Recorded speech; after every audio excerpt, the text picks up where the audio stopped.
नमस्कार मेरे ऑनलाइन परिवार, मैं आकाश त्रिपाठी अंकित आप सभी का अपने यूट्यूब चैनल विवेकानंद क्लासेस में हार्दिक स्वागत करता हूं। कक्षा 10 अध्याय तृतीय विद्युत धारा भौतिक विज्ञान के कुछ महत्वपूर्ण प्रश्नों के संकलन के साथ मैं एक बार पुनः आपके साथ उपस्थित हूं। अगर आप हमारे यूट्यूब चैनल पर नए हैं और अभी तक आपने हमारा यूट्यूब चैनल सब्सक्राइब नहीं किया है तो चैनल सब्सक्राइब करें और नोटिफिकेशन पाने के लिए बेल आइकन जरूर दबाएं। आइए प्रारंभ करते हैं। आपके सामने पहला सवाल, अमीटर को किस विद्युत परिपथ में जोड़ा जाता है? कैसे जोड़ा जाता है? अमीटर को यहाँ पे बताना है कि किस प्रकार जोड़ा जाता है, किस क्रम में जोड़ा जाता है। पहला ऑप्शन है श्रेणी क्रम, दूसरा ऑप्शन है समांतर क्रम, तीसरा ऑप्शन है ए और बी दोनों, चौथा ऑप्शन है इनमें से कोई नहीं। तो गाइस यहाँ पर अमीटर को हमेशा जो है हम श्रेणी क्रम में जोड़ते हैं। आगे बढ़ते हैं। दूसरा प्रश्न यहाँ पर, वोल्ट मीटर को विद्युत परिपथ में कैसा जोड़ा जाता है? तो गैस वोल्ट मीटर को हमेशा जो है हम समांतर क्रम में जोड़ते हैं, इसलिए इसका ऑप्शन बी राइट हो जाएगा। आगे बढ़ते हैं। 1 किलोवाट घंटा किसका मात्रक होता है? किलोवाट घंटा किसका मात्रक होता है? धारा का, समय का, विद्युत ऊर्जा का तथा विद्युत शक्ति का। तो किलोवाट घंटा जो होता है वह विद्युत ऊर्जा का मात्रक होता है या व्यय विद्युत ऊर्जा का मात्रक होता है, इसलिए इसका ऑप्शन सी सही हो जाएगा। इसे हम सामान्यतः यूनिट भी कहते हैं। जो घर में बिजली खर्च की जाती है उसको हम यूनिट या किलोवाट घंटा में मापते हैं। अगला प्रश्न है, विद्युत चुंबक बनाए जाते हैं इस्पात के, चांदी के, पीतल के, नरम लोहे के। तो जो विद्युत चुंबक होते हैं वो सामान्यतः नरम लोहे के बनाए जाते हैं। ऑप्शन डी राइट हो जाएगा इसका।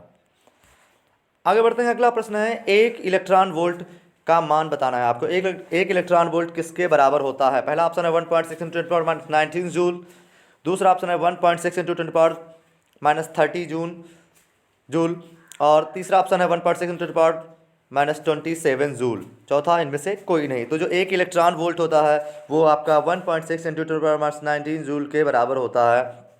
इसका ऑप्शन ए राइट हो जाएगा। आगे बढ़ते हैं। अगला प्रश्न है, विद्युत धारा उत्पन्न करने की युक्ति है जनित्र, मोटर, एमीटर और गैल्वेनोमीटर। तो यहाँ पर जो जनित्र होता है जिसे हम जनरेटर बोला जाता है, यह विद्युत उत्पन्न करने की एक युक्ति है, इसलिए इसका ऑप्शन ए राइट हो जाएगा। मोटर आपको पता है, मोटर जो होता है वो यांत्रिक विद्युत ऊर्जा को यांत्रिक ऊर्जा में बदलता है। एमीटर का प्रयोग जो है हम सामान्यतः विद्युत धारा नापने में करते हैं। आगे बढ़ते हैं।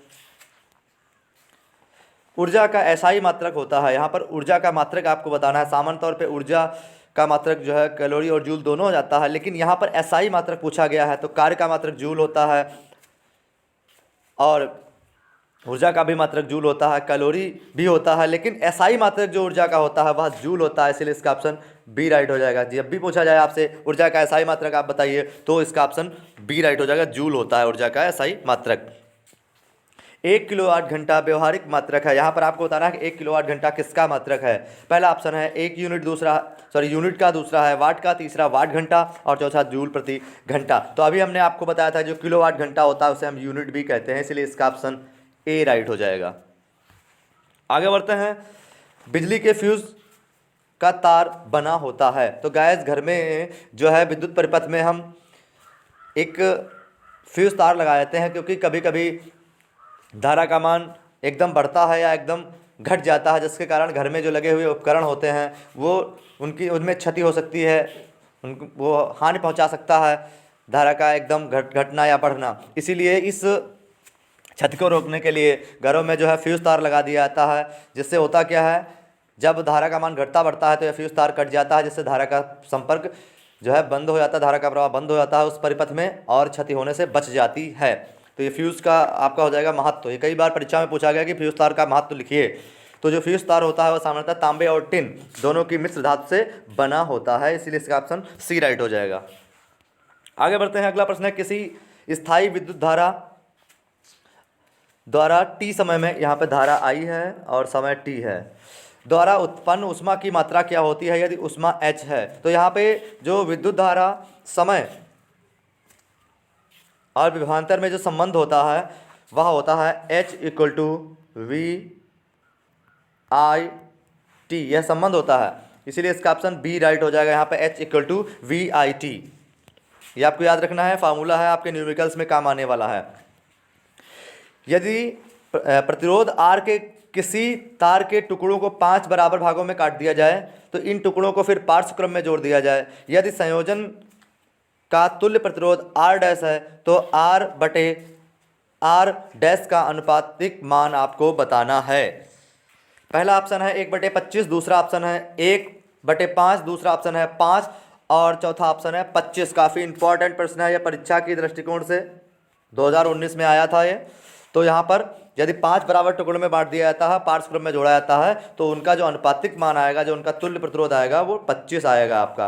अगर यहीं पे 4 बराबर भागों में होता तो 16 हो जाता है। उसका वर्ग कर देते हैं जितने टुकड़े होते हैं, अगर ठीक है पार्श्व क्रम में जोड़ा जा रहा है तो 4 है तो 16, 5 है तो 25, इस तरीके से।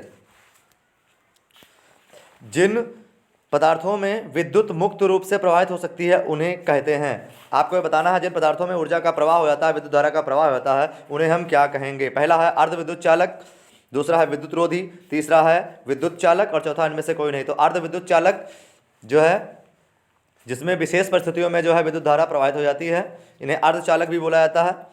और विद्युत रोधी जिनमें विद्युत धारा का प्रवाह नहीं होता, ऐसे प्लास्टिक, इसमें विद्युत धारा का प्रवाह नहीं होता, इसे हम विद्युत रोधी कहेंगे। और जिनमें प्रवाहित हो जाता है उन्हें हम विद्युत चालक कहते हैं। तो सी इस ऑप्शन का जो है वो राइट हो जाएगा। आगे बढ़ेंगे, जिन पदार्थों में विद्युत प्रवाह आसानी से नहीं होता है उन्हें क्या कहेंगे। तो मैंने आपको बताया कि जिनमें नहीं होता है उन्हें हम विद्युत रोधी कहते हैं, जिनमें होता है उन्हें विद्युत चालक कहेंगे, जिनमें केवल विशेष परिस्थितियों में होता है उन्हें हम अर्धचालक कहेंगे। एकांक समय में विद्युत आवेश के परिमाण के प्रवाह को क्या कहते हैं। पहला ऑप्शन है विद्युत विभव, दूसरा विद्युत प्रतिरोध, तीसरा है विद्युत धारा। तो यहाँ पर ये धारा की परिभाषा ही है कि एकांक समय में विद्युत आवेश के प्रवाह की मात्रा को ही हम विद्युत धारा कहते हैं, इसीलिए इसका ऑप्शन सी राइट हो जाएगा। और कोई चालक विद्युत धारा के प्रवाह में जो बाधा उत्पन्न करता है उसे हम विद्युत प्रतिरोध कहते हैं। अगला है, किसी तार से विद्युत धारा प्रवाहित होती है तो तार के प्रत्येक बिंदु से कितना इलेक्ट्रॉन अपवाहित होगा। तो यहाँ पे आपको ये बताना है कि कितने इलेक्ट्रॉन प्रवाहित होंगे। पहला ऑप्शन है 1.6 × 10⁻19 कूलाम, कि जो आपका आवेश होता है उसका मतलब कूलाम होता है, तो आप कूलाम हर जगह आप समझ लीजिए। दूसरा है 4.32 × 10⁻27, या माइनस का निशान हर जगह छूट गया है, आपको ध्यान रखना है, 27 कूलाम। और दूसरा है 6 × 10⁻18 कूलाम। और अगला ऑप्शन है इनमें से कोई नहीं। तो यहाँ पर प्रत्येक तार से जो इलेक्ट्रॉन अपवाहित हो जाएंगे वो आपको हो जाएगा 6 × 10⁻18 कूलाम। यहाँ पर सी ऑप्शन राइट हो जाएगा। आगे बढ़ते हैं, अगला प्रश्न है आपका, 1 मिली एम्पियर का मान कितना होता है। 1 MA मतलब 1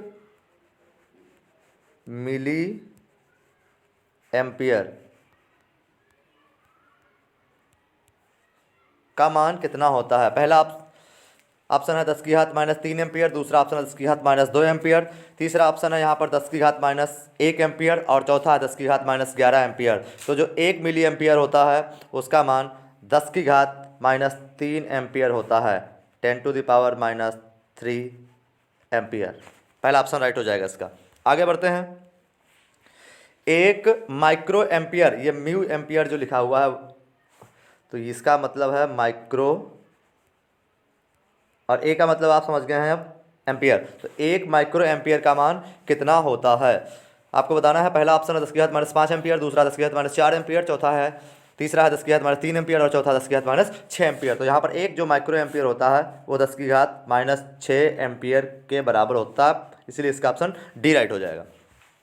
आगे बढ़ते हैं, अगला प्रश्न है, किसी चालक का प्रतिरोध निर्भर करता है। यहाँ पर प्रतिरोध को प्रभावित करने वाला कारक बताना कि प्रतिरोध किस पर निर्भर करता है। पहला चालक की लंबाई पर, दूसरा है चालक के अनुप्रस्थ काट के क्षेत्रफल पर, तीसरा जो है चालक की प्रकृति पर और चौथा उपयुक्त सभी पर। तो यहाँ पर जो प्रतिरोध होता है वो चालक की लंबाई का क्षेत्रफल और प्रकृति सभी पर निर्भर करता है, इसलिए इसका ऑप्शन डी हो जाएगा। जैसे जैसे जो है ये काफ़ी इंपॉर्टेंट परीक्षा के लिए है, कई बार प्रश्न ये आया है कि चालक के प्रतिरोध को प्रभावित करने वाले कारक ये, ठीक है। विद्युत प्रवाह की दिशा मानी जाती है, यहाँ पर धारा किस दिशा में बहती है आपको बताना है। पहला है ऋण टर्मिनल से धन की ओर, दूसरा धन टर्मिनल से ऋण की ओर, चौथा किसी भी दिशा में और चौथा इनमें से कोई नहीं। तो ये आपको ध्यान रखना है कि धारा हमेशा धन टर्मिनल से धन से ऋण की ओर बहती है, इसलिए इसका ऑप्शन बी राइट हो जाएगा। आगे बढ़ते हैं, किसी विद्युत बल्ब के तंतु में 10.5 एम्पीयर धारा 10 मिनट तक प्रवाहित होती है।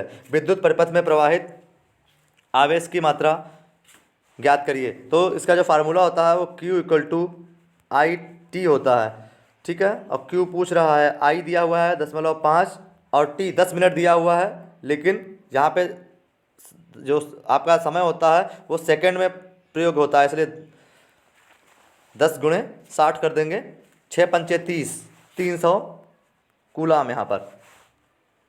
इसकी जब गुणा करेंगे तो आपका ये आ जाएगा 300 कूलाम।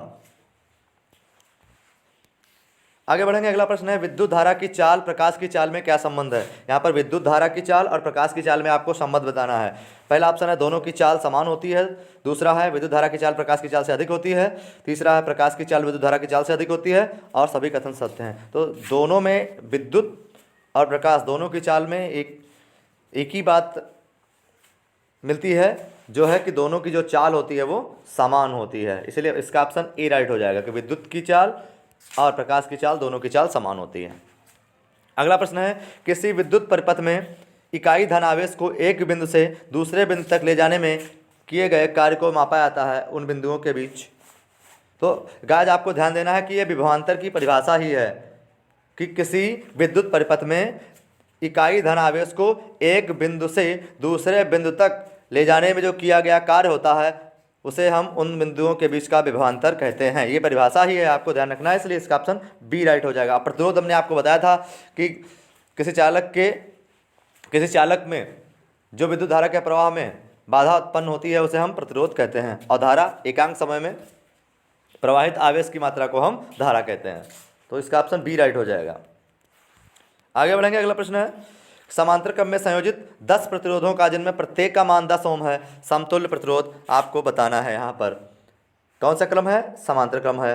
कितने प्रतिरोध हैं? 10 प्रतिरोध हैं, और प्रत्येक का मान 10 ओम है, तो आपको तुल्य प्रतिरोध बताना है यहाँ पर।